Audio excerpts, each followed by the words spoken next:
Wilujeng dalu Mas Klitik so Mas Kluthuk. Nggih wilujeng dalu Mas Dalang, Mak Cangik Yulimbuk.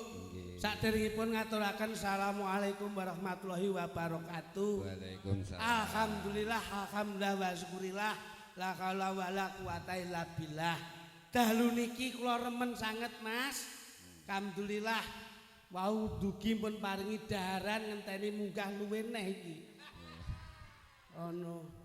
Dadi nggih alhamdulillah dalu niki kula nderekke panjenengan. Nggih Mas nggih. Kaya-kaya kesiram banyu adem bengi iki nderekke dalang Mas Soni Jos iki pancen lah kaya Soni Jos e dalange. Wis cengengesan lho.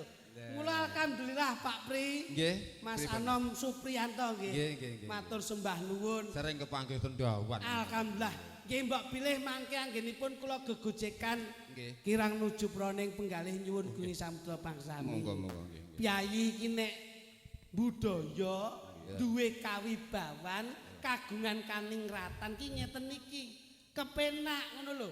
Nyambut gawe kuwi sing penting gliyak-gliyak waton kecandak, sareh-sareh waton pikoleh. Insyaallah ingkang dipun jangkung, ingkang dipun jangkah Yayi Bendoler, Bendo Kidul, Bendo Asri. Insyaallah ngentekke ragat golek nikmat dipun pujaken mugi-mugi adohing laknat slamet donya akhirat. Allahumma. Amin. Niki lho Mas. Jan tenan melu seneng kula ngeten niki. Jajali panjenengan pirsani to piyayi iso antengi kaya ngeten niki. Kok nganti niki mengke sing delok. Kok bar limbukan mulih rugi. Kudu dijumbuke karo urunane. Oh ngoten nggih. Nggih no. Wong nanggap kok tinggal mulih. Ngono. Jane kuwi sing kukar-kukur njajal somong apa kuwi njajal. Loh, niki begitu omong bahaya Pak niki. Oh ngoten nggih. Wong nggih. Padake niki duwe kasekten kok iso. Wong ya dagelan niku nek angger metune kewengen blobor ngeten niki. Lah jenengan mboten atur pirsa Mas Kluthuk. Wong ya beku teng mriki. Wah lagi niki lho pun kula canjangi. Wong ya wong salangsul kali panjenengan to. Kok kaya ora apal Mas Anom Supriyanto kok iso. Ngono ki kudune ngerti. Kowe nyapa sebabe kok ditokke wengi. Ngenteni sinden maem iki lho. Sinden kaya dagelan munggah kletak-kletik. Ngono. Sugeng dalu Pak Pri. Nggih, sugeng dalu Mas Kluthuk nggih. Nggih pun. Lho kok ngono tok kita. Ayo ngomong sing kepenak kok iso. Pripun. Bendolor, Bendo Kidul antarane Bendo Asri iki ada 3 dusun yang terkonsep malam hari ini. Kudune lek lenggahe Mas Pri lak ya dipirsani to. Aku ki melu wayang ki meh 20 tahun bujul. Nggih. Dan baru kali ini menjadi fenomena dalam hidup saya berkarir dadi dagelan lagi iki. Fenomenale napa Mas? Alhamdulillah. Ternyata melu dalang sing ngerangkep dadi tukang mebel ya iki. Loh. Lah kok iso iki lho? Lah napa? Lah nggo bantal dhewe iki. Lah piye pancen dalang ki nek wis yuswa, kuwi gawane siji ngantuk, loro luwe, telu anyang-anyangen. Mulane terus nggawa bantal dhewe. Kalih malih nek pun sepuh niku senengane sing empuk-empuk ngeten. Sehat nggih Pak Pri? Gak kuat satos. Sehat nggih? Oh sehat. Alhamdulillah. Tapi mboten patek akas. Ngoten. Nggih. Lho napa? Lho nek napa kok mboten akas niku? Oh, lek ora tak akas iki berarti dibubur apa-apa. Rumangsamu. Tapi kula nggih budidaya kok. Lho nggih no. Ya senajan to adik ki arep dikaya ngopo lan kepiye nadan to sepuh rene wis kewajiban. Ya ora ketang ya wis mamel-mamel disugokne lah. Cara wong wong sehat ki pengen mari ya to? Nggih. Wong gendeng ki ya pengen Waras. waras. Ya ora? Nggih. Wong sepi pengen rame, wong susah pengen seneng. seneng. Iki dudune bahwasanya sing diarani menika pun sinergi menjadi satu bahwasanya wong bendolor secara umum warga masyarakat Bendo. Iki wong sing pengen golek slamet donya akhirat dalam rangka bersih desa nimbali ringgit pacucal nimbali panjenengan sing dadi dalange. Wong sing diarani ora lali antane budaya, agama lan negara. Iya kuwi lho. Lho. Mula tepuk tangan kagem masyarakat Bendolor, Bendo Kidul. Kula niku lek kalih Bendo Pak Pri. Yo, Nun sewu. Kula niku lek kalih warga masyarakat Bendo niki nun sewu. Kula niku pun akrab banget. Oh ngoten nggih. Kula niku jan ngriki pimpinan. Oh sampun wong Sawansul Mas. Ping kula hitung wae panitia Ping gangsal. Ping gangsal. Menawi mawon. Kula niku ngriki lho Pak Pri. Nun sewu lho nggih. kula niku lagi ping pisan iki. Dadi kowe iki lehmu kemaki, ping pisan nek lehmu sombong iki lho. ping pisan tapi nun sewu. Ping pisan kula ngriki tapi keakraban saya kali warga Mekat iki pun mboten gemen-gemen. Oh, ngoten. Lho nggih lho. Benda ki teruji. Wis to. Aja ngomongke aku. Nek Mas Pri 5 kali lenggah ngasta ana ing pewayangan. Jane iki nek cara arep ngrawuhke sapa wae saged kok. Iso, Mas. Ngono lho. Iso. Ayo arep nimbali sapa? Mas Kangko ya iso. Saged. Mas Cahyo ya iso. Saged. Kabeh ki iso lek benda iki. Lah gene sik bertahan Mas Anom Supriyanto. Loh, ya mergo ngirit ben sok kuwi karo aku melu rene. Sok melu rene. Kowe tak sewampluk Loh, dan ngeten lho Pak Pri. Jan, tak omongi. Mas Pri iki tanggapane ora leren ngawur. Roh aku sekecil roh. Kowe iki bengi mayang isu ndrep kowe apa roh kowe? Tak omongi. Mas roh iki. Wong ki ngene lho, iki ngomong-ngomongan Jawa nun sewu.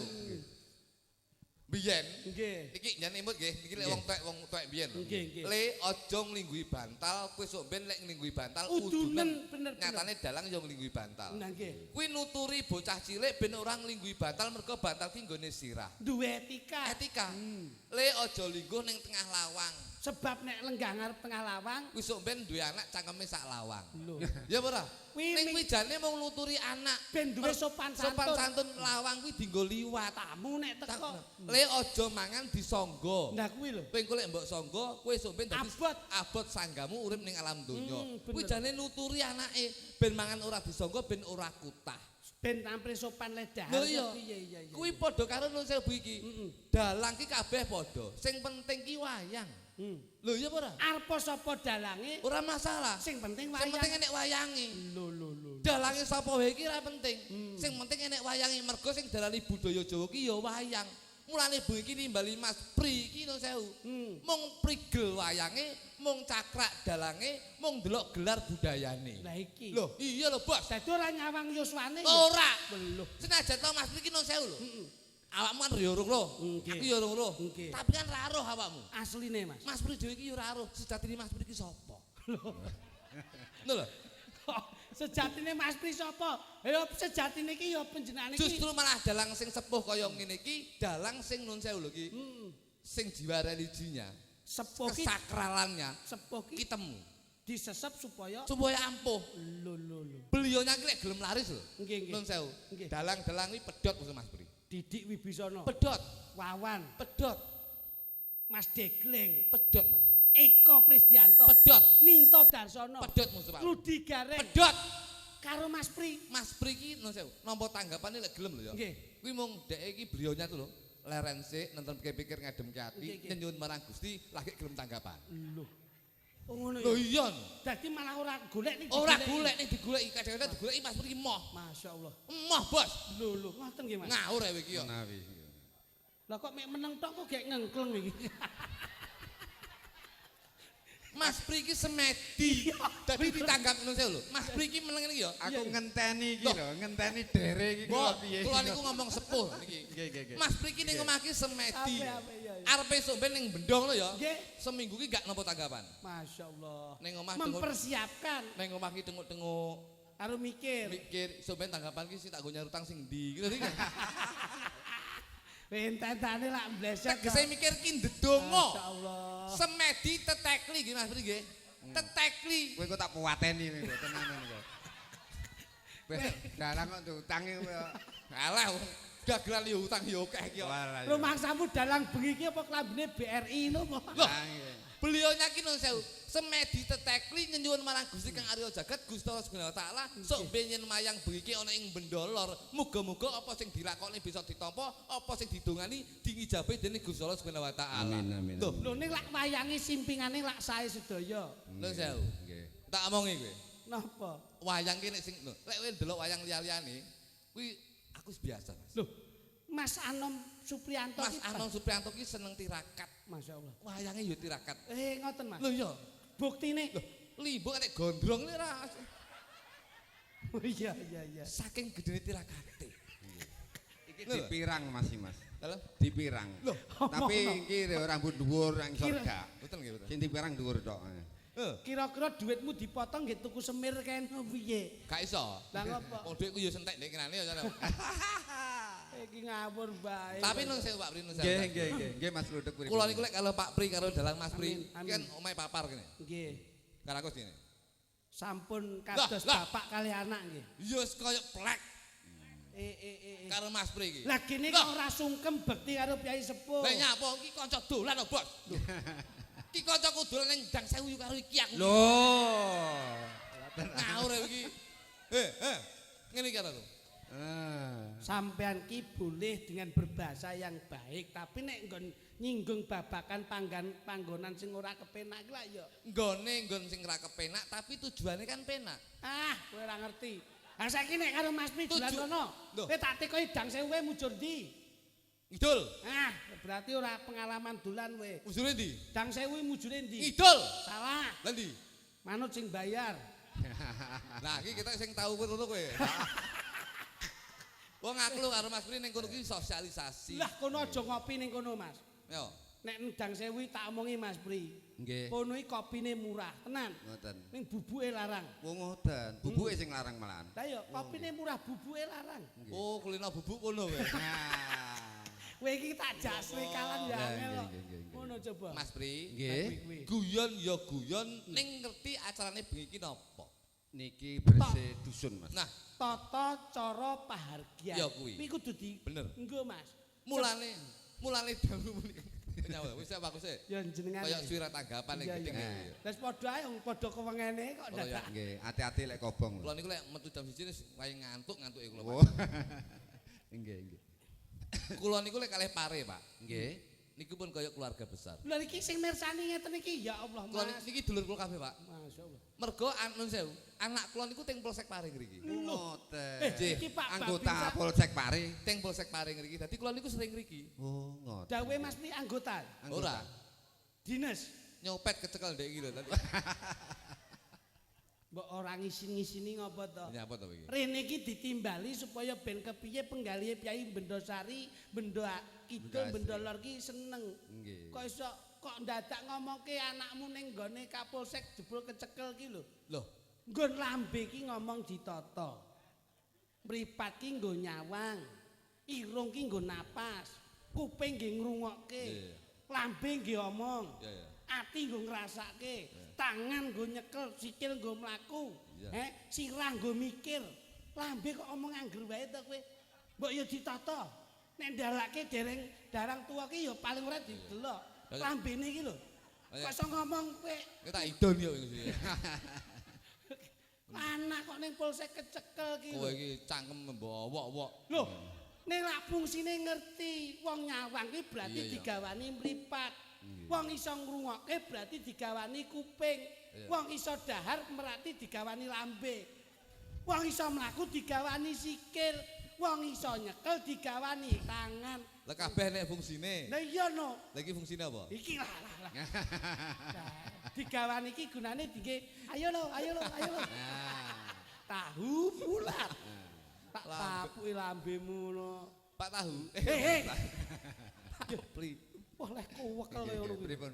Pak Pri, nggih. Rodok banter sudarungan lho kuwi. Yo, kok yo weh ngono. Apa? Apa nek dalang kopokan iki wae. Mas Pri iki sehat kok. Iya. Ora ya. Pripun Mas pripun? Napa? Sing mbok pasti opo ki, Mang? Napa Mas? Piye to? Napa? Nggih kaos tangan barang ya. Endi to? Kok ora enekno lho. Oh kulite ireng di wae. Kowe lambemu anggere. Padha karo aku iki. Wong ki nun pangapunten Mas. Nggih Mas Kridik. Sedaya panitia menika sampun dipun racik, sampun dipun rancang. Nggih. Mula nek nggon wujud syukur, iki ora kok tembunge syukur tok. Yen jenenge syukur niku insyaallah pangapunten Mas. Nggih. Wong sing diarani syukur ki wong sing diarani wong sing wis ikhlas duwe kepengin secara hati berbagi. Mula piyai ndiki Bendo Lor, Bendo Kidul, Bendo Asri ki jiwane jiwa berbagi. Mula seneng ora dirasake dhewe, seneng dirasakne bareng-bareng. Iki sing diarani gumolong nyawiji, guyub rukun, bangun dusun, bangun desa, sayek saeka kapti. Insyaallah kabeh barokahi Allahumma. Amin. Iki lho nyenengke to ngene iki njajeli. Terop ya mek dikek kene tok ora tengah. Tengah khusus penonton. Ya. Sing tembok ya nabi ya. Lah ngopo? Sing tembok iki renteng-renteng ngene. Ini Tak sangkoke kaya wong numpak truk dadi. Pancen gone ngene iki, aja nyawang gone, aja nyawang papane. Ning niat keiklasane, melek ngene iki tirakat, Mas. Ngono. Tirakat, Pak Pri. Ngoten lho, Pak Pri. Oh iya no. Kabeh iki tirakat. Nggih. Ngono, tak mongi. Apa kuwi tirakat kuwi? Lho. Tirakat kuwi wong sing iso meper hawa nafsu. Nggih niku Pak Pri. Sing iso ning pikirane. Ning pikire. Ngoten lho, Pak Pri. Laku sing apik, laku sing becik. Nggih niku. Karek niat kajate kepiye? Bersih desa. Nah, nek desane benda. Ben menika saka tembung bendina tansah ndedonga karo Gusti Kang Arya Jagat miturut karo kapitayane dhewe-dhewe. Kuwi lho sing tak enteni ya ngono kuwi. Rada maju. Kok iso meletek pikirane. Kula niku pinter kok, Pak. Kula niku lek jam 1 munggah, pinter kula metu. Kone jam tengah loro Pekok neh awang. rada maju nerene. Dadi benda niku aja didelok gemen-gemen. Mergo benda menika ana artine ben menika saben dina tansah ndedonga marang Gusti miturut karo kapitane dhewe-dhewe. Mergo iring Pancasila itu yang pertama adalah ketuhanan yang Maha Esa. Ngono-ngono. Do menika dana rasa. Dana rasa menika warga mekat benda ora bedak-bedakne, ora diskriminasi antara satu dengan yang lainnya. Among kinemong tegese ngomong rasane dhewe-dhewe ora duwe jiwa adigang adigung lan adiguna sayek saeka kapti sing susah ya diewangi sing seneng ya disupport ngoten lho Pak Pri malah turu kok sampean dituturi kok kula iki cerita malah turu kok ngomongi dalang ki nek kewengen ngantukan wis tak kandhani ra percaya to kowe dadi bendho ngoten niku Pak Pri Nggih. Kita Pak Pri. Ya kowe rada rene ben ketok padang. Lah kok weteng terus wajahe ireng anune peteng. Pancen kula wir Pak Pri kula. Lah yang benda ki lak ana 3 dusun, Mas. Nggih. Benda kidul, benda lor karo benda asri. Nggih. Tembunge kidul. Kidul menika kitab suci sing diwaos saben bengi. Alhamdulillah. Dados panggamekat ngriki iki ora lali manembah marang Gusti Kang Arya Jagat. Wong Islam ya maca Al-Qur'an, wong sing Kristen Katolik ya maca kitab. Menika sing selalu diutamakan nyuwun marang Gusti Kang Arya Jagat. Dadi antarane ulama umarok budaya tetep nyawiji dadi siji. Ngono lho. Benda dul. Dul menika dolan. Wong kene dolan ora dolan ning nggon sing maneka warna, ning dolan sing positif, tegese wisata religi. Alah ya ampun. Lah nyapa kowe kok dolan ning kono jenenganane? Lah yo ngeteri jenengan lho kula ya.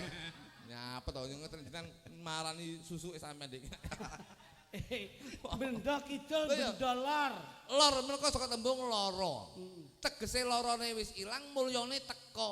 Sakwise ngenekne pahargyan bersih desa bengi iki nggelar ringgit pacucal, insyaallah larane bakal lunga, mulyane bakal teka, sehate bakal teka.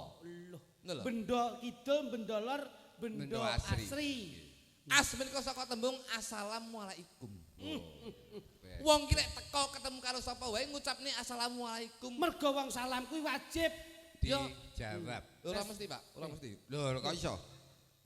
Salam ki sunah lho, Mas. Sing jawab wajib. Ora mesti. Lho, ngendikane Mas Pri leres lho. Piye? Assalamualaikum, salam itu sunah wajib dijawab. Wajib dijawab. Boten mesti. Salam. Lah kok iso nek gak mesti piye? Lha pas Jumatan nika. Lha pas imame fil alamina innaka hamidum masjid. Assalamualaikum. Assalamualaikum. Dajal sampean ning mrene salam. Waalaikumsalam. Cacane beda. Mlebu omah karo ning jero. Tapi lak salam. Iya iya. Lah nggih. Aja mbok getaki. Engko nek mbok getak cilaka. Lah jawab. Kowe apa? Kita Pak Pri. Iya. Dalan tuwek mbok getak. Ngono ora ya.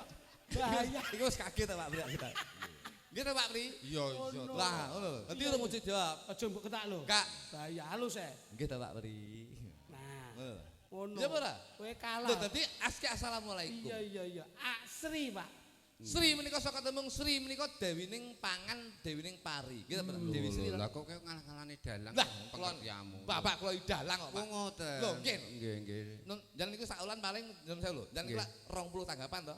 Bapak kula setahun, Pak. Niku belas gak tau tanggapan. Tak kira ki nek ya main ngono. Ora tau wayang dalang ning matok. Sri menika dewaning pangan, dewaning pari. Dadi insyaallah benda menika insyaallah ora bakal kekurangan sandang pangan tuwing papan. Amin. Mula tepuk tangan kagem 3 dusun. Telung dusun kompak kaya niki ora kaya lho. Tenanan lho, Bos. Tahun iki luwih meriah, tahun buri ya luwih meriah. Niki iso tak nggo contoh Pak Pri. Nggih, pripun Mas? Sak desa telung dusun kompak. nggih. Setahun ning gone Bendo Kidul, setahun ning gone Bendo Asli, setahun ning gone Bendolor. Ini menunjukkan bahwasanya kekompakan berbineka tunggal ika ini yang selalu ditanamkan oleh warga masyarakat Bendo. Kerukunan kekompakan. Bener Mas. Gen kula niku belas gak rukun Pak Pri. Lah ngopo to Mas? Lah nyapa? Lah Sebabe wong urip ki ming saderma lelaku lho. Wong ngene iki tak delok ya. Aku ning mburi to. Nggih. Kene kan ya Bendolor to mriki nggih. Nggih. Ngono iki nek warga Bendo Kidul ki ya mara rono anu dalange wis mbok kopi porong. Ya ngelingne ya. Alhamdulillah. Sindene saya maam, yo ngelingne. Nggih, nggih. Tegese saling Saling mengingatkan. Gen kula niku ngeri Pak Pri. Nggih. Pilihan lurah lho. Nggonku ki suasana ki mencekam. Lho. Apa raine kaya demit kabeh napa? Demit matamu. Lah mencekam. Suasanane iki hawane. Masyaallah ya ya. Hawane iki mencekam. Gen kula niku tangga karo tangga sing biasane dolan yo ora aruh-aruh. Ora aruh. Gara-gara pilihan lurah. Gen kula niku piye? sampai ada aturan jam malam niku enten Pak Pri. Nggih.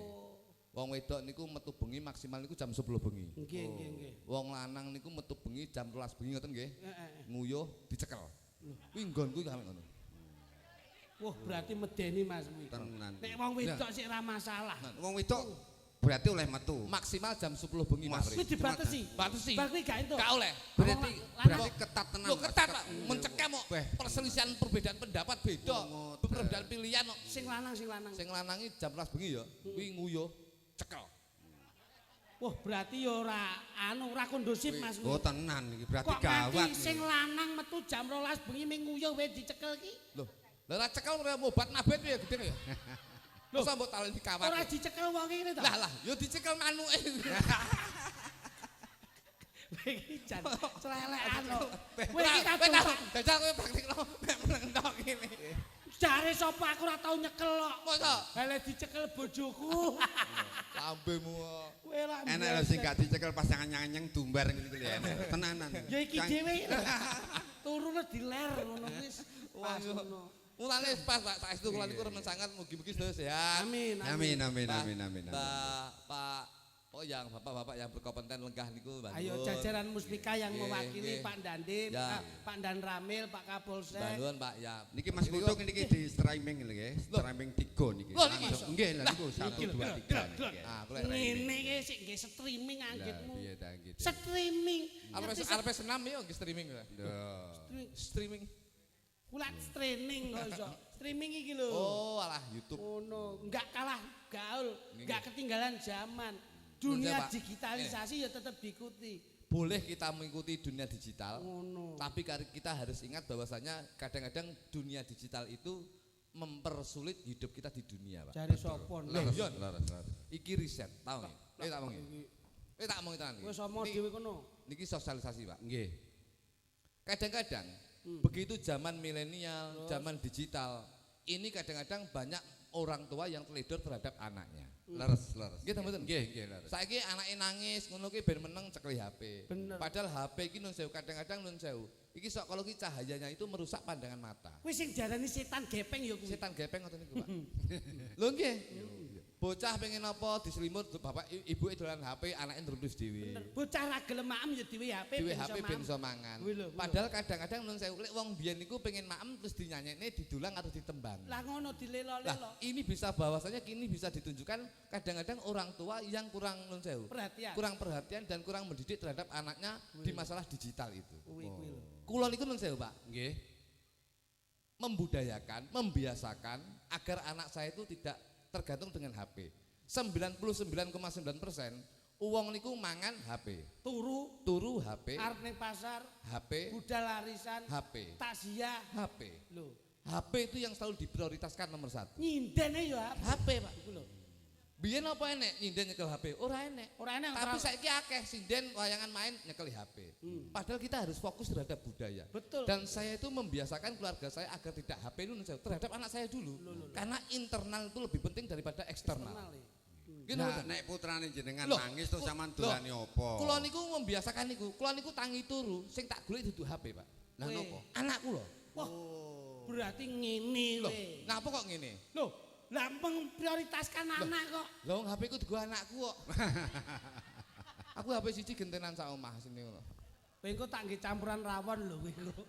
Kowe kok leh ngomong kadung dinut Pak Pri iki leh gagas kaya mbuh lho kok iso. Tapi penting to, Pak. Masalahnya aku gak tahu duluak-duluak kaya jeneng. Lah, ngene iku. Ngono lho. Sakniki nun sewu, HP iki kadang-kadang mempengaruhi perekonomian yang ada di UMKM desa. Bener Mas, bener. Uang saikmu tuku ki moh dolan ning toko Pak HP Pak. Bojo kula iki saiki nun sewu, bojo kula nggih. Nggih. Sakniki lek tuku niku tenggene aplikasi jual beli ladalah niku lho Pak. Dadi bojo kula niku sakniki lagi Kowe iki contohmu gawe mic banter keliru. kira tahu aku wis wong pinter lah aku iki. Pintermu ki keblek. Bojo ki lek tuku gak tau gelem ning toko ning pasar ndak gelem. Lah terus. Ning gone aplikasi jual beli online ning gone kuwi lho tunggale Shopee ladalah ning ladalah. Kuwi kuwi jenenge Lazada. Shopee Lazada ngono. Lazada ki lek sing teko barangnya cocok. Kuwi dibuka karo bojoku barangnya ra cocok ladalah. Ngerti?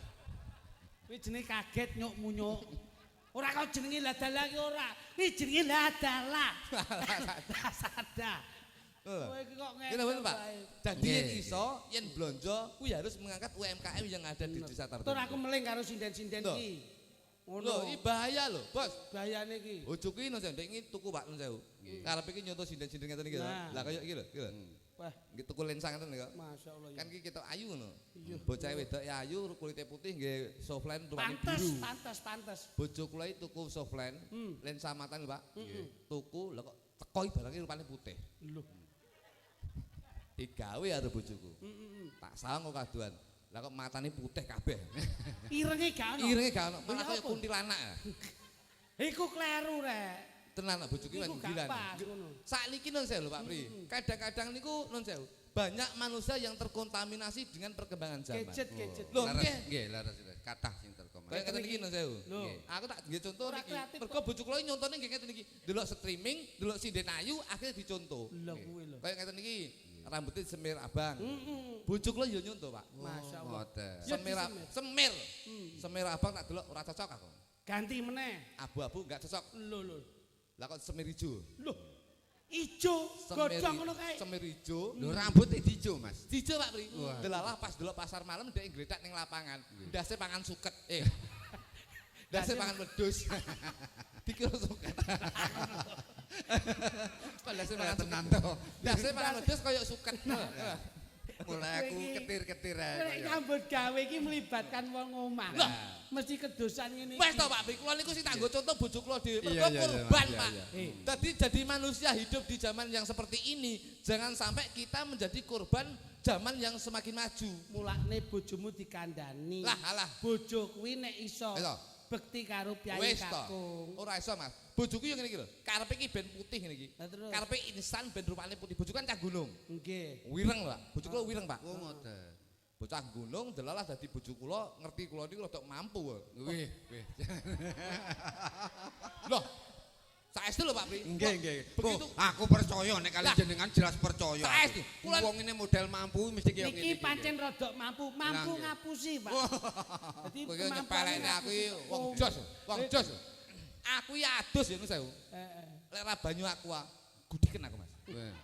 Rupamu kaya penisilin kok dadak. Wong adus banyu kran lah ya wis apik. Banyu kran sekolah iki banyak zat-zat yang terkandung di bas itu. Aku saiki nggih banyu aqua. Weh, mandi aqua. Sikat gigi. Sikat gigi kula nggih Fanta, Pak. Fanta nggih sikat gigi. Sikat gigi kula.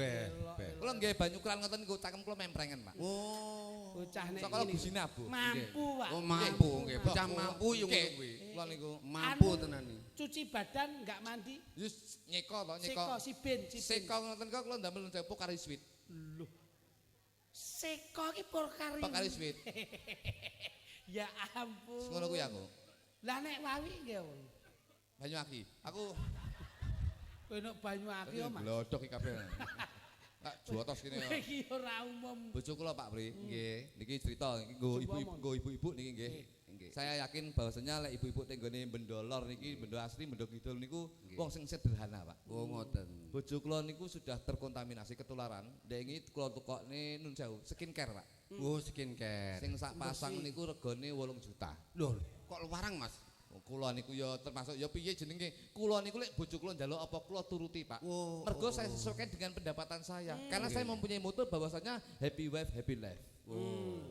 Bahagiakan istrimu, hidupmu akan bahagia. Iya anu Lho ngoten Pak. Masalahnya takoni kowe Lho nggih lho. jane kok jane aku seru curiga lah karo. Sing kudu ngomong sing ngene iki lho sing ganteng ngene iki. Lah iki kok ganteng iman-iman lho omong. Oh ngoten. Ganteng meneng payu. Elek meneng buak karo wong. Iya. Dadi Pak bojo kula njaluk skincare. Nggih. Kula tukokne lah karep iki njaluk iki instan secara langsung ngoten niku. Karepe ndang putih. Kan skincare kan enak siang malam toh Pak. Ya ada untuk malam dan untuk siang. Nah, Nggih. bojo kula karepe langsung siang malam niku dadekne siji. Nggih. Dige. Langsung dige sing. Dadi siji kabeh bareng. Bareng. Lho kuwi malah instan apik to. Instan apik. Kulite saikmu belang kayak tekek Pak. Kuwi jenenge wong ra nrimo takdir ki ya ngono kuwi. Wong iki disyukuri wae. Rupa ki bakare suda. Tapi rupa tok. Akhirnya tak waduh kok kentok nduk kok elek kok kene belang. Akhirnya tak tukokne tak blonyone sawak. Saikmu kulite belang, saikmu lek turu koyo nyambik. Aku jan. Ngene iki cara aku ra mentolo lho, Pak. Wong nyambut gawe kok atribute bojo dingge iki piye Jan? Saiki mungkin zaman IT. Malah sing delelek iki bojone dhewe lek ngelek-ngelek wong, kena undang-undang dihukum bahaya. Lah lek bojoku tak elek-elek ngene meneng. Ngomah lo ya set. Yo. 500 kowe mau tak elek-elek. Mulai selesai deh. Apa wong wedok ki cukup mbok we dhuwit tok? Loh, wong wedok ki ra cukup diwe dhuwit ning wong wedok ki dikasih peluang hati dan perhatian piye ben uripe nyaman. Wong wedok iki mbok peluang hati gedindase digitek kowe. Ya. Kowe ibu-ibu sing lenggang ngene iki ya mikir lho. Nom-nomane mbiyen ya perhatian lho. Pingine sendene enom perhatian sing didhawuhi Mak Primo lho. Enom perhatian. Kowe hulung budal lho ya sewu. Lagi rabi 2 wulan, 3 wulan. Kopi Mas monggo diunjuk riyen sakderenge nyambut damel. Ah ya ora. Mbak Pri tak dawuh ngono mau. Piye Mas? Kowe wis 5 tahun ke atas, wis to. Wis mulai ting pletot. Mulai ting pletot. Kowe budal karepmu mulih karepmu. Lho wong wedok ngono kuwi, Bos. Karek lek diblonjo oke, ora diblonjo. Alah, wis to. Wong wedok ino sewu. Wis. Cilaka. Wong kowe pembelaan wong. Lho iya lho, aku wong lanang kok, Bos. Wong Wong lanang nyambut gawe duluan, lho sewu. Iki realita. Real apa yang kita lihat? Iya. Wong wedok duluan. Ketok ayu-ayu. Macak mening-mening. Lah iya. Sing lanang don kaosan, jaketan dulu. Sing wedok putih-putih, sing lanang don ireng-ireng kaya ngene. Ini menunjukkan bahwasanya perjuangan seorang lelaki demi kecantikan seorang istri. Wong wedok sing putih-putih, sing lanang ireng-ireng, ini kebahagiaan seorang istri. Kuwi nek kata-kata nek pantun dolanan bowling kena beling. Artine sing wedok glowing, sing lanang gulung kuming.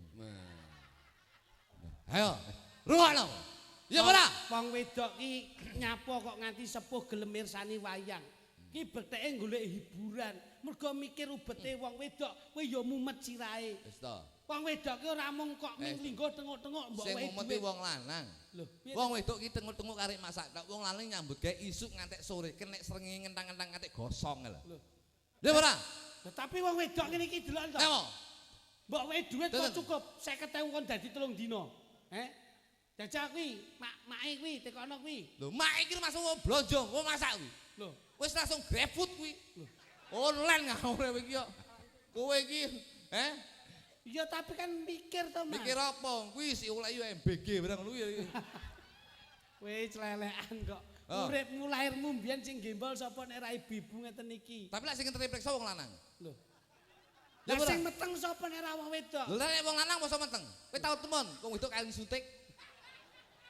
Samu sapi ngono apa? Lah iya. Jangan membanggakan seorang wanita. Wong lanang iki perjuangannya hebat, Bos. Hebat to kaya ngomong kowe mungkrang mangkring. Lah sing gembol meteng jabang banci. Jabang bayi sapa? Kok mungkrang mangkring iki masamu? Lek ra dipancing wong wedok, wong lanang mulai terus wong wedok turu keplek ngene. Wong wedok mal lho, Bos. Loh, iya ora? Iya. Wong wedok begitu buka lawang seret karo bojone. Opo iki? Anu, Mas Kritik urung tau diperenguti wong wedok. Nggih lho, Pak Pri. Lho iya lho, Bos. Wong lanang nyambut gawe lho, Bos. Nyambut gawe dienggo wong wedok. Wong wedok yo luwih rekoso. Rekoso ya apa? Saiki wong wedok meteng 9 tahun 10 wulan, kowe ora mbayangne. Meteng 9 tahun 10 wulan iki meteng mau tumor. Wong meteng ki 9 wulan 10 dina, goblok. Iya kuwi lho saking. Wong meteng kok 9 tahun iki, Ngalor itu teh pelenting gini. Ketularan Mas Pri lho. Ayo. Ya ora? Iya. Dia apa iki wong lanang, perjuangan seorang lanang. Hei, wong wedok berjuang. Rumah samu wong lanang nyambut gawe isuk arek sore dienggo wong wedok. Wong wedok ngeden toh nyawa toh pati. Biyen saiki wong wedok mau ngeden operasi njaluke. Sing bayari wong lanang. Ya ora? Hidup lanang. Hidup wong lanang. Ya bolok akeh lho. Lah iya, lek kemlinting. Iki acara apa? Ayo le. Ah wong wedok-wedok ki nun sewu Mas. Nek ngempet dandan ayu ki kangge wong lanang. Apa? Apa? Wong wedok ya apa? Wong wedok ki dandan ayu nggih. Dandan ayu ki lek tontonan tok ngene iki. Jajal ning omah, kok lek nggih daster jebol-jebol. Ayo. Iya ora? Ruang ngono ngejak dagelan liyane ya. Dagelan liyane sapa? Liyane bar kabeh pisan. Sing utuh mek kowe karo aku tok. Hidup wong lanang. Kayak iki apa to ya? Tapi wong wedok-wedok ki ya nelongso Mas. Nelongso ning ndi? Nalika sampeyan ning jero garbaning ibu. Napa? Kuwi ya tirakat sing ngukir mripatmu sapa yen ra ibu, sing ngukir lambemu iso apik sapa nek ra ibu. Sing duwe ukir-ukiran sapa? Sing duwe ukuran sapa? Tukang nama, tukang. Nggih, Pak. Tukang. Nggih bener, Pak? Iya, tukang. Wong lanang iki sing ngukir. Ukirane nganti butel. Anggitmu nganti ketul lho sampean. Nganti ketul. Lho, Pak Pri lho, ketul. Kowe nggih Pak Pri nggih. Padha karo iku Pak Pri. Kowe arep munio hidup wong lanang, hidup wong lanang. Aku ora nggumun. Lah nyapa? Wong wedok ki luwih percaya diri. Kok iso? Kowe muni hidup wong lanang sing nyari akeh to? Ya. Ning nek ora nek wong wedok, sapa sing arep nghidupan teke wong lanang? Ayo omong kowe. Hidup wong wedok. Hidup wong wedok. Iki ketuweken rasah melu. Ketuweken kok melu hidup ngene. Sing ditangekne teke sapa? Hidup. Piye kata-katamu? Lho. Wong wedok luwih percaya diri, Mas. Iya. Kowe arep hidup sing ngurutne wong lanang ya wong wedok. Sapa nek wong wedok? Ayo, omong kowe. Coba tarik kata-katamu itu. Loh, iya ini. Kok yang menghidupkan wong lanang wong wedok lho? Lah kene. Teko bapak-bapak iki lho. Teko mas-mas iki lho. Engko jam 5 esuk hidup dhewe, Mas. Wih, celewekan. Iki ngomong kadang-kadang kandung hidup ini lain apa lho, ada lho kok stangi. Kowe ora celewekan. Lanang wedok ora kena kanggo okol-okolan. Bapak Presiden RI dan seluruh jajaran kabinet kementerian itu sudah mengesahkan bahwa persamaan gender emansipasi di antara wanita dan laki-laki. Mula seorang ibu sudah diakui bahwa ibu adalah tiang negara. Lah ya ibu adalah tiang negara, wong lanang iki ya diakui wong lanang iki menjadi tiang jaler. Dadi kabeh iki padha. Nek dindi ya tiang jaler wong lanang kok iso. Sing penting ora mbedak-bedake. Aja kok wong lanang ning dhuwur, aja wong lanang ning ngisor. Iki mak guyon Pak Dik. Nah, ngono. Guyon Pak kula Pak. Mesake make. Jane padha. Aku make begitu aku hidup wong lanang lho kok make. Oh cangkeme kluthuk nyapo. Ya iya no, iki ngapur kok iso. Guyon Pak, guyon. Guyon nggih Mak, Mak. Guyon nggih Mak nggih. Dah jan mae, dah jan. Wah, jilbabe ijo pupus. Ya. Sandal jepite pink. Nah ya. Ngono, roke abu-abu lek nyenengke. Mas, niki lak kersane jangkep pakliran panjenengan. Dadi nggen tatanan panjenengan niku pun cukup lakon teng panjenengan. Wis cukup ya mudun piye Mas sammu ki. Cukup ki tatanan. Nek lakone ya urung cukup to. Lakone teng Mas Pri. Nggih, Mas Pri. Lucone teng kula alih Mas Kluthuk. Lah mangke lagonipun teng kene. Nggih, ngene parang kono. Nggih, kali disambi lagu Mas. Lah nggih lho.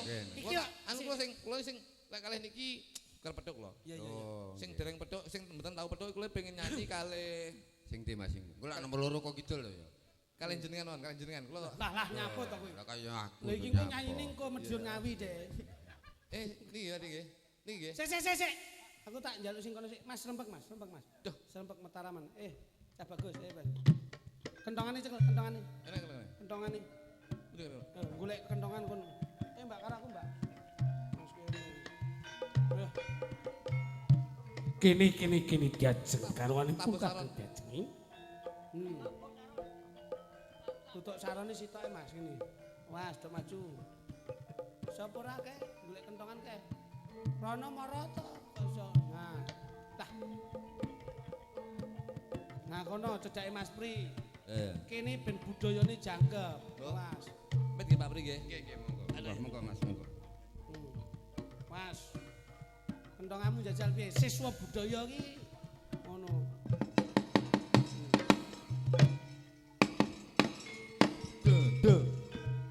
Nah, gitu Mas Pri. Cocok. Besok ketoke kok tuwek-tuwekmu kaya Mas Pri to ya. Wajahe meh padha ngono lho. Nom-nom maneh kowe tuweke yo ngene iki. Ya sik ganteng aku to kaya. Wah, bener. Aku sampe ra ngarep tuwek kok. Lah Piye? Mbah tuwek. Aku mau tuwek lek tuwek-tuwekku ngene iki mau. Tapi nggih siat. Paling sementing kaya Pak Pri nggih Pak Pri ya. Oh nggih, nggih, nggih. Kuwi bus kapes kaya jaket kok. Dirakul kok gendakane. Ayo kentongono sik ora Ucak ngomong saya kuru, saya kuru. Nggih anjen niku Mas Pri iki anu ya Mas, anu familiar. Dalang ya kersa madhep rono. Nggih seneng iki. Lho, dalang kersa madhep rono. Iya nggo streaming telu ben syuting iki ya. Momentume kados pundi? Nggih. Nenek pas mboten enten-enten ki ya ora tau. Ora tau Mas. Oh, dalang ra tau noleh. Ora tau noleh. Pak Pri nggih. Jaruk ke sitok Pak Pri, sitok. Lah. Kok ae rokoke kok iso. Diajeng. Wonten dawuh katimbalan Kang Mas. Gini. Ing pisuanan iki jeraku ora bisa nderekake suwan mergo aku bakal nyuwun pamit marang sliramu Diajeng. Ngadekno ngene ben penak. Inggih dawuh katimbalan Kang Mas. Diajeng garwanipun Kakang Diajeng. Inggih Kang Mas. Ing wektu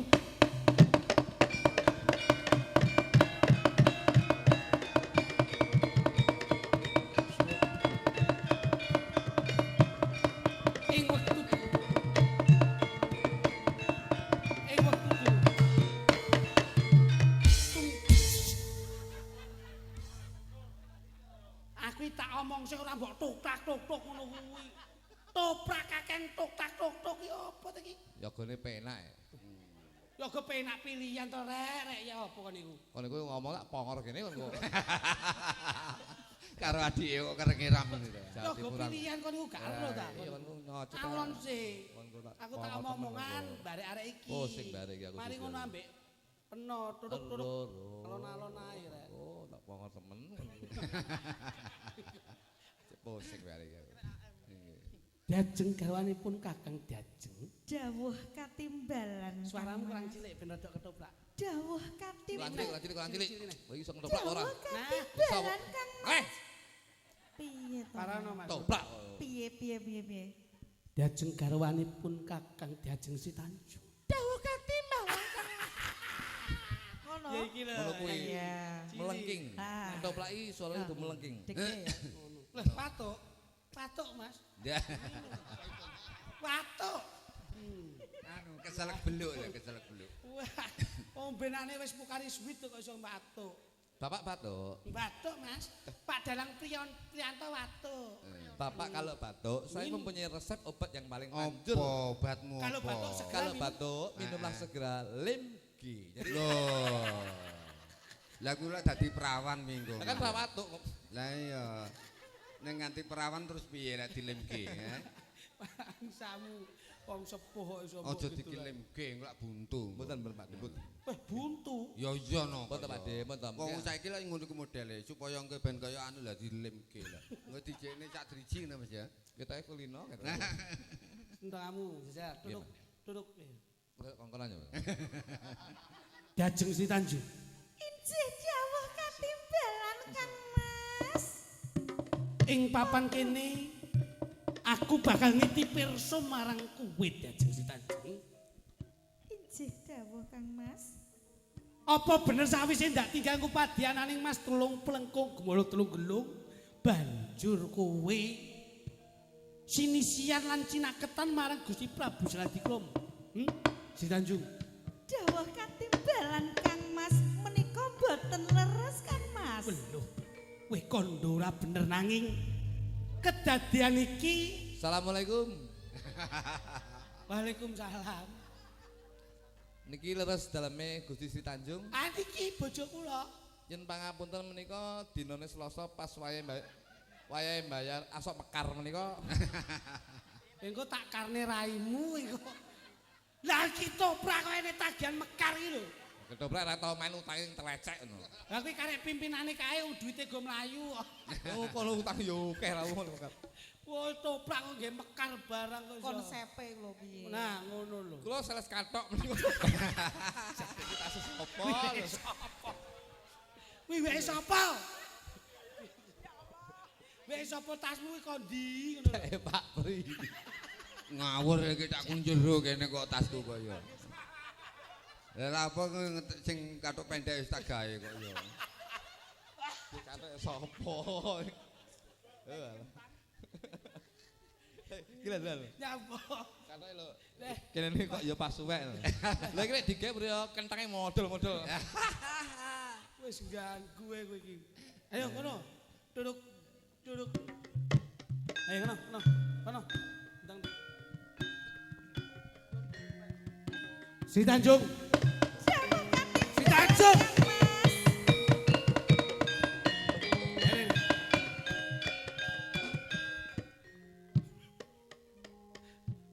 Ing papan kene sepisan maneh ndak takoni. Kowe wis tumindak sedeng apa ora? Dawuh katimbalan Kang Mas menika boten leres Kang Mas. Piye? Boten leres. Eri, Injih Kang Mas. yo gene kuwi nganti kandha kaya mangkono nanging sablekadyaning para nayakaning praja wis mangerteni yen kowe wis sinisan marang Gusti Prabu Jayadikrama. Banjur wirang apa sing ndak tampa Si Tanjung. Punika boten leres Kang Mas. Madhep rene lho. Wong ning kene panggah rono wae. Adek lek ngono. Masa ya ngene aku amen ngene. Ayo asli yoten. Yo. Menika boten leres Kang Mas sida paksa. Kena kowe kandha kaya mangkono nanging kepara nyata talinganku wis keprungu yen para prajurit wis ngandhake kowe tumindak sedeng. Sedaya menika hamung hoak Kang Mas. Boten leres Kang Mas. Toprak enek hoak iki opo iki? Engko sisi lek muni hoak tak nggone kathok jebol kuwi neh lho.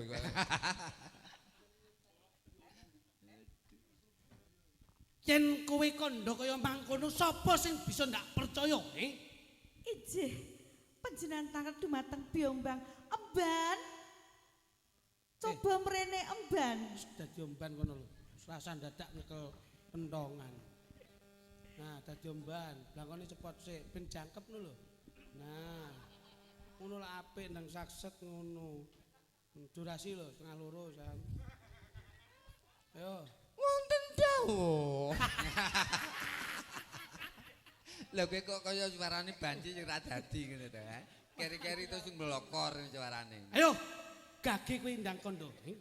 King menapa panjenengan dakwa maneka wanan dumateng Gusti Putri menika garwa panjenengan. Gusti Putri menika mboten tumindak sedeng dumateng panjenengan Gusti Pate.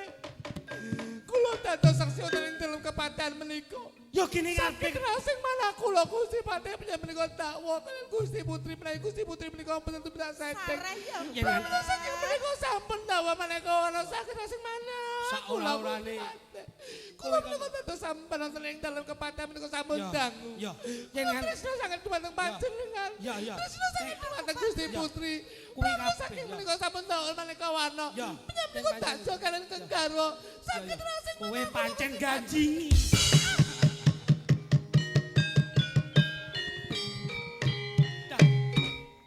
Wis mikir. Rak klanjingan marang bendaramu. Kowe glunyangan. mboten. Sapa sing ning ngarepmu? Mosok lali karo awake dhewe. Ditotok iki aku ki medeni kowe.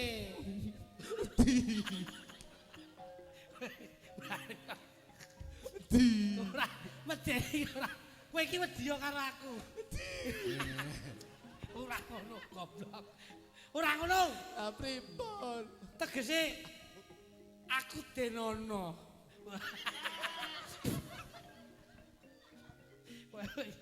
Si Tanjung. Dawuh Kang Mas. Sepisan maneh ndak takoni yen kowe gelem kandha bloko bakal ndak wenehi pangapura kowe.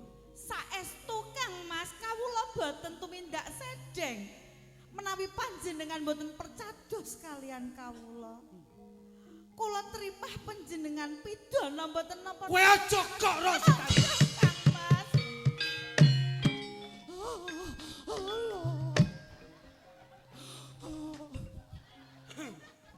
Ngopo kowe mloyang-mlayu? Aku golek sego iku sing terakhir. Kowe kandha kaya mangkono ning yo gene kasunyatan sing wis ndak adepi kowe tumindak setting. Boten. Piye iki? Boten leres Kang Mas, boten. Jas kali dor leres. bareng dor. Yo kene Boten leres. kowe ora kandha bloko. Menika namung Ya apa kok enek musike bareng. Pak musikmu lali ra mbok. Nah. Pak. Masa enek gelut tok iringane son horeg kuwi. Waduh, sing Lah iringane disco. Apa enek kok lali. Aku Ayo. seneng lah. Sing aja. dawuh Kang Mas. Yen nganti kowe ora gelem kandha bloko, pusakaku bakal tamake marang saranduning badan kowe. Ayo, kandha. Saestu Kang Mas menawi kula goroh dumateng panjenengan kapidana kula boten menapa Kang Mas. Kapejana kula boten napa-napa Kang Mas. Met nanti ya. Golek arep. Nanging kawula mitungkas dumateng panjenengan. Arit Menawi ludira kula anggondo bacin ateges kula tumindak sedeng Kang Mas. kowe kandha yen ludiramu anggondo. Amis ateges kowe tumindak setting. Sak banjure kepiye si Tanjung? Menawi ludira kula anggondo arum ateges kula boten tumindak sedeng Kang Mas. Si Tanjung, Dawuh katimbang ndangao. Ndangao kowe iki. Kang Mas. Kula boten wantun. Ayumu ayu tanpa cacat nanging cacat atimu. Cacat pakartimu. Yo gini kowe nganti tumindak sedeng marang Gusti Prabu Saladikrama nganti gawe wirangkun Kakang. Sri Tanjung. Ing papan kene aku wis kladuk nresnani kowe nanging kedadian iki kepranyata ora bakal bisa mbukak sajroning atiku. Tinimbang kowe nyepet-nyepeti ning papan kene waspadakno si Tanjung. Luwih becik kowe sumikir si Tanjung.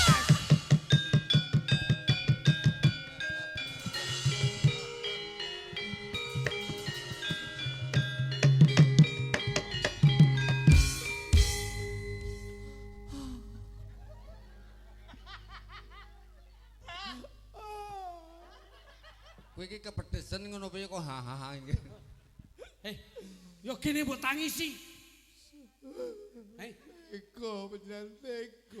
Yo kene kuwi kandha kaya mangkono. Kok betul sang kula tresnali kaya Yen nganti bendaramu tresno ora no kedadian sing kaya mangkene. Kenapa tetap percaya Gusti Pate? Olah Gusti Putri. Lah.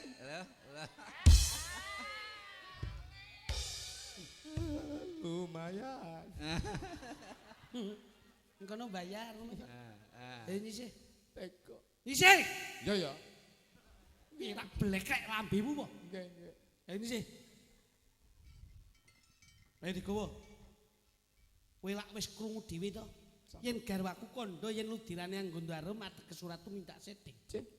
Sineksenan kuwi ning papan kene bakal tak buktekke beneran kabeh kandhane garwaku. Monggo kula aturi buktekaken menawi Gusti Putri menika mboten tumindak lepat.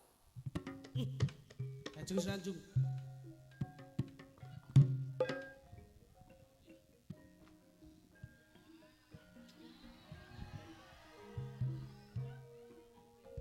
Ya nek pengen nanggap neh to. Si Tanjung.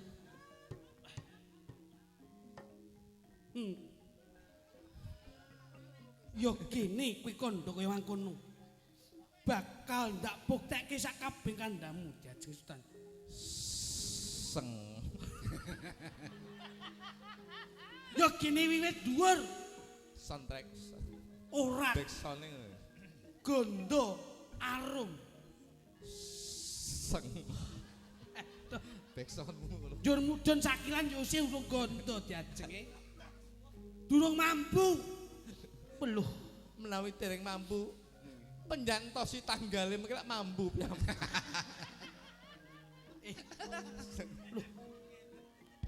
Loh nanging pluh ora waduh si Tanjung waduh aduh si Tanjung waduh si Tanjung Tanjung si Tanjung Selamat di penjualan yo kene lutiran manggonco arum. Kados pundi kahananipun Gusti Putri Gusti Patih? Aku klathuk mateni garwaku si Tanjung Piyumbang. Lutiran yang gondo kados pundi? Lutirane garwaku anggonco wangi. Loh.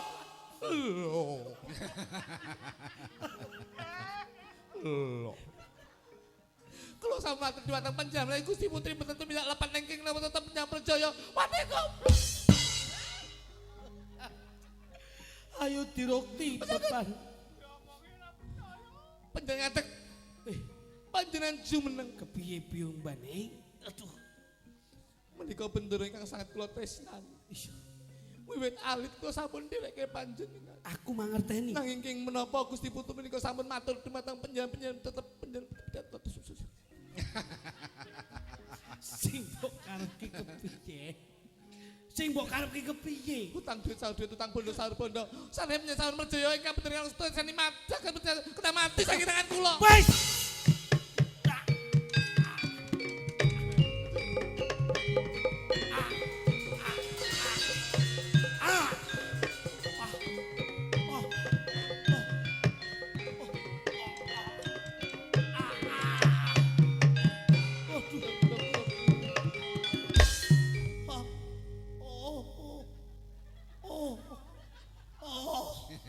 Oslo. Kowe ati aku yo. Kita enek sekop. Kita enek sing rung mati.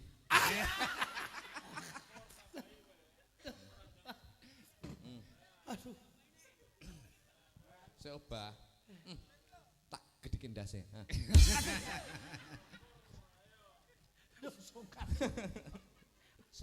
Syukur kowe mati kapok. Lho Gusti Putri sampun tepekane mati Gusti Patih sampun tepekane mati.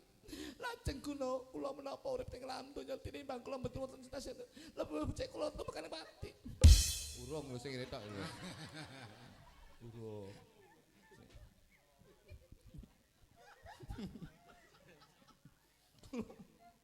Kula tak mati nggih Pak Pri. Ya aja no. Setengah mati ae.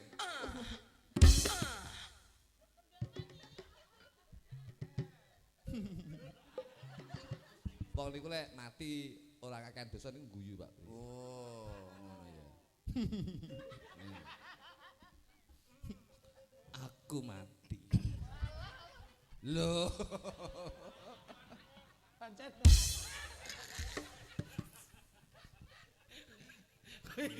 Kowe kranjingan kok. Masa mati nggo bantalan bokong apa enek? Mati nggo engko dhewe kono kok iso. Lah nek sing empuk dadak turu ngatos-atos nyapa to iki. Turune lho iki. Ya penak ngene iki wong. Ora lho iki kok meneng wae iki ngopo lho? Aku ki penak turu ngene kok kira-kira.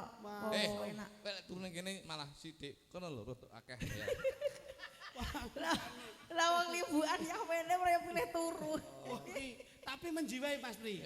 Niki paling ora ki wayang ki disampiri napa-napa penak. Nggih to.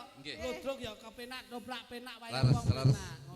Kula larasipun tesik teng Slendro ben dibablaske Yukori. Nggih menika tembangipun Gubung Asmara. Nah, Wiwit ngono. Langsung buka celuk. Nah ngono. Bu.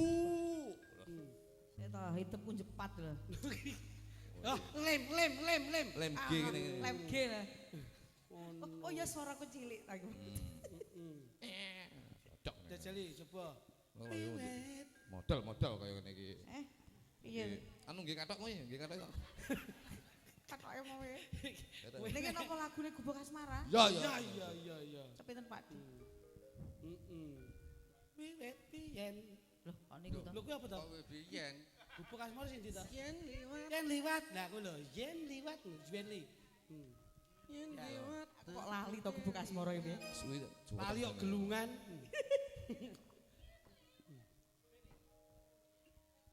Lali tenan aku.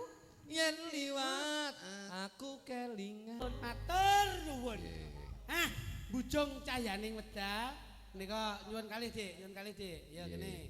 Sini dulu. niki nyuwun kawigatsan Nggih. kitab nggih. Nggih, Pak. Dumateng sedaya pamirsa Nggih. ingkang nitipaken sepedahipun Oh iya. kersanipun dipun lebetaken mawon. Oke. Dilebetaken mawon. Dilebetaken maksudnya dilebetaken teng gaden. Nggih, dilebokne ning Sing kaden terus kagungan didol. kendaraan ingkang nitih kendaraan Nggih. tindak Sing mriki wonten penitipan nyuwun kawigatosan kawigatosanipun dipun lebetaken dibawa wonten samping masuk. panggung mawon. Nggih. dikarenakan Nggih, sampun kanca-kanca dalu. pemuda Sampun tilem sedaya.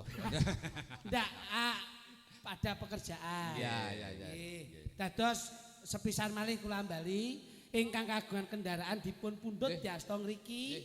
Ah, lajeng ingkang wonten parkiran anak-anak pemuda menika sami nyambut damel. Nggih. Dipun lebetaken mawon. Nggih. Monggo. Kersanipun sami Langsung nyamanipun. dilebetaken teng grone piyambak-piyambak. Sami amanipun. Ngoten nggih? Nggih. Siap, yuk. Langsung dua. Ini dua. Yuk, yuk. Seperti itu. Berpacu dalam melodi. Ya. Yuk, dua.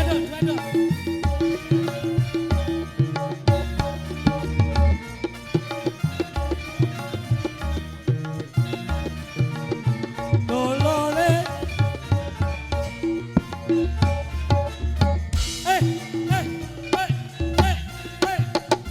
Yo.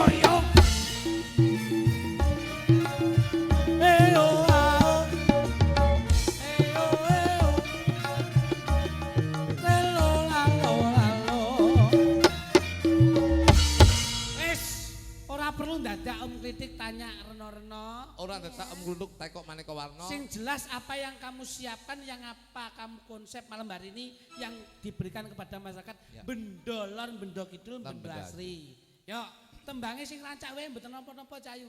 Yo. Tiga katresnan, oke. Yo. Sing lagu nom-noman ndak apa-apa lho, Dok.